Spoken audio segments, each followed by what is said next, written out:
आज ही के दिन भारत के पूर्व प्रधानमंत्री राजीव गांधी की 21 मई 1991 को आत्मघाती हमले में हत्या हुई थी।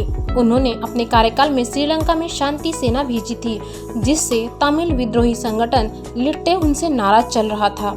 1991 में जब लोकसभा चुनाव के लिए प्रचार करने राजीव गांधी चेन्नई के पास श्री पेरबंदूर गए तो वहां लिट्टे ने राजू पर आत्मघाती हमला करवाया। राजू को फूलों का हार पहनाने के बहाने लिट्टे की महिला आतंकी धनु आगे बढ़ी।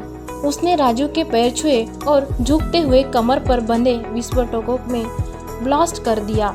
धमाका इतना जबरदस्त था कि कई लोगों के चिथड़े उड़ गए।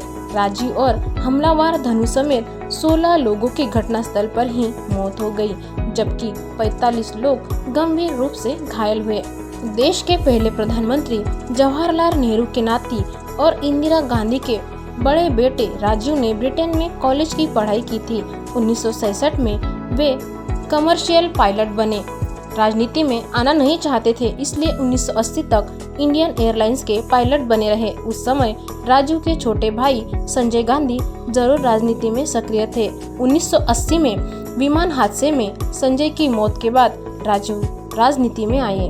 उन्होंने संजय गांधी की अमेठी लोकसभा सीट के चुनाव लड़ा और जीते। 1984 में इंदिरा गांधी की हत्या के बाद राजीव गांधी प्रधानमंत्री बने। लोकसभा चुनाव में कांग्रेस 3/4 सीटें जीतने में कामयाब रही थी। उस समय कांग्रेस ने 533 में से पार्टी ने 414 सीटें जीती। राजीव जब प्रधानमंत्री बने तब उनकी उम्र महज 40 साल थी। वे देश के सबसे युवा प्रधानमंत्री रहे।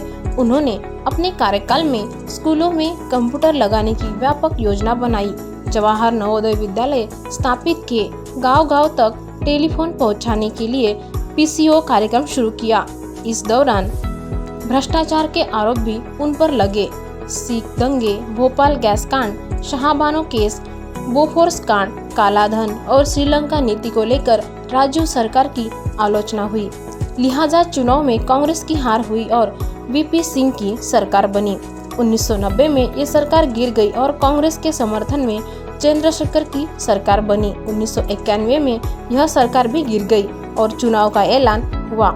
इन्हीं चुनावों के लिए प्रचार करने राजू तमिलनाडु गए थे, जहां उनकी हत्या कर दी गई।